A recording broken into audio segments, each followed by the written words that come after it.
Chapter 2, A French Lesson. When Sarah entered the schoolroom the next morning, everybody looked at her with wide, interested eyes. By that time, every pupil, from Lavinia Herbert, who was nearly 13 and felt quite grown up, to Lottie Lay, who was only just 4 and the baby of the school, had heard a great deal about her. They knew very certainly that she was Miss Minchin's show pupil and was considered a credit to the establishment. One or two of them had even caught a glimpse of her French maid, Marriott, who had arrived the evening before.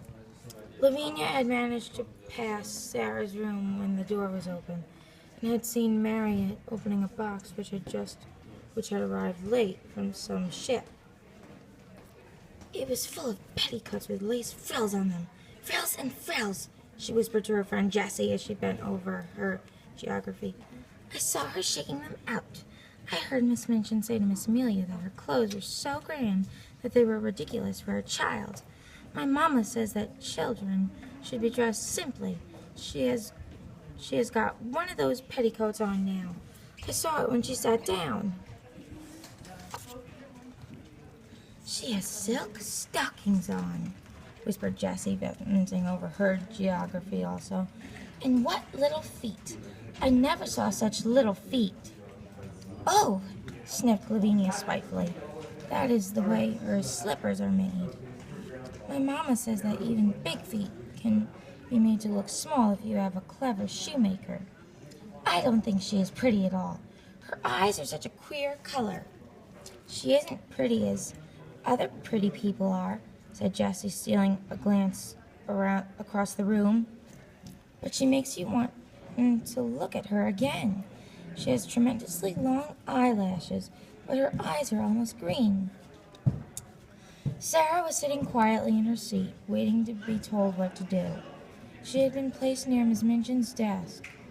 She was not abashed at all by the many pairs of eyes watching her. She was interested, and looked back quietly at the children who looked at her. She wondered what they were thinking of, and if they liked Miss Minchin, and if they cared for their lessons, and if any of them had a papa at all like her own. She had a long talk with Emily about her papa that morning. He is on the sea now, Emily, she had said. We must be very great friends to each other and tell each other things. Emily, look at me.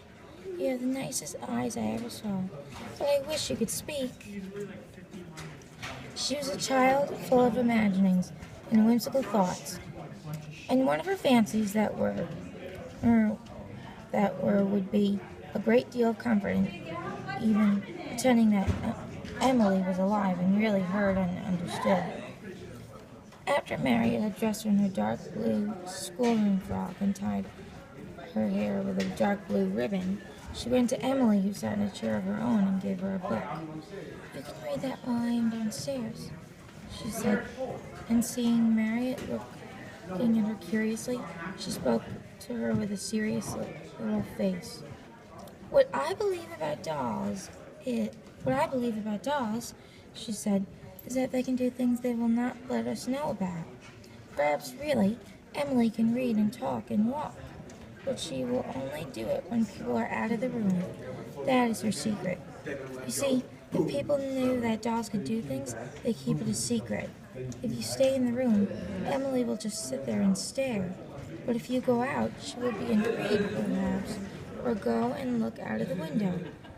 Then, if she heard either of us coming, she would just run back and come back and jump into her chair and pretend she has been there all the time. Michael, put your glasses on, okay?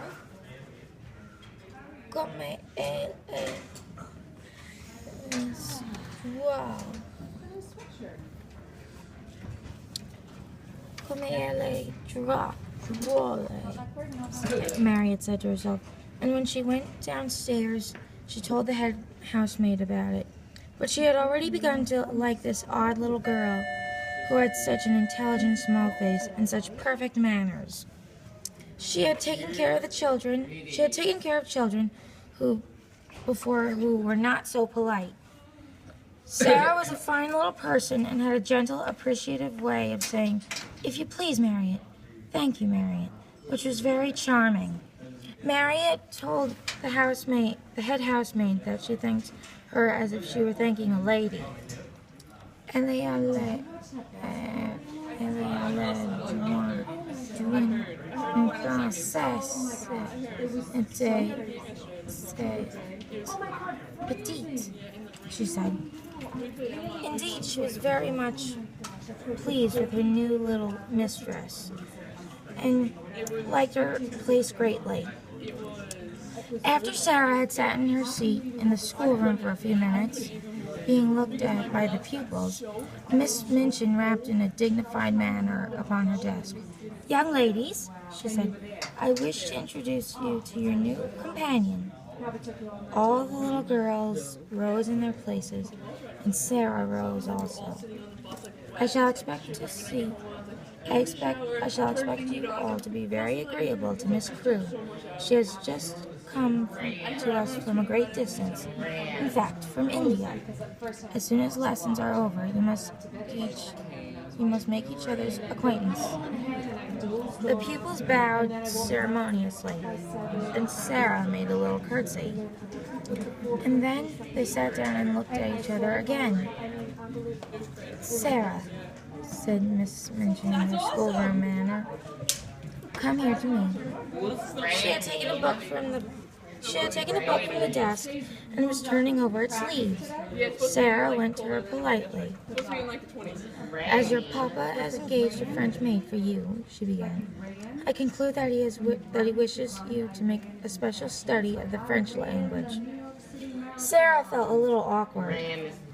"I think he engaged her," she said, "because he thought I would like her, Miss Minchin." "I am afraid," said Miss Minchin with a slightly sour smile, "that you have been a very spoiled little girl, and always imagine that things are done because you like them. My impression is that your papa wished you to learn French." If Sarah had been older or less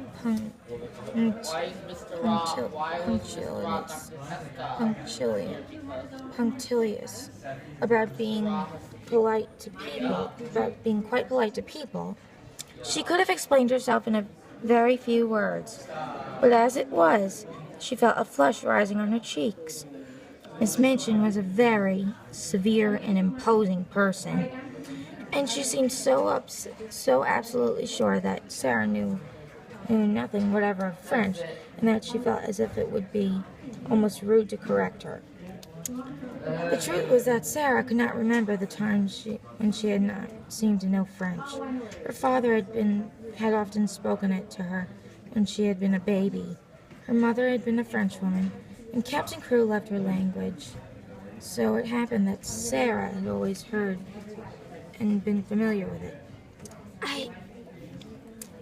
I have never really learned French, but she began, trying shyly to make herself clear. One of Miss Minchin's secret annoyances was that she did not speak French herself, and she was desirous of concealing the irritating fact. She, therefore, had no intention of discussing the matter and laying herself open to innocent questioning by a new little pupil. "That is enough," she said with polite tartness. If you have not learned, you must begin at once. The French master, Monsieur Defarge, will be here in a few minutes. Take this book and look at it until he arrives." Sarah's cheeks felt warm. She went back to her seat and opened the book.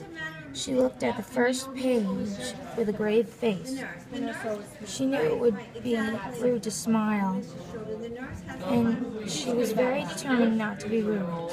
But it was very odd to find herself expected to study a page which told her that le père meant the father, and la mère meant the mother. Miss Minchin glanced toward her scrutinizingly. "You look rather cross, Sarah," she said. I'm sorry you do not like the idea of learning French. I am very fond of it, answered Sarah, thinking she would try again. But you must not say but when you are told to do things, said Miss Minchin.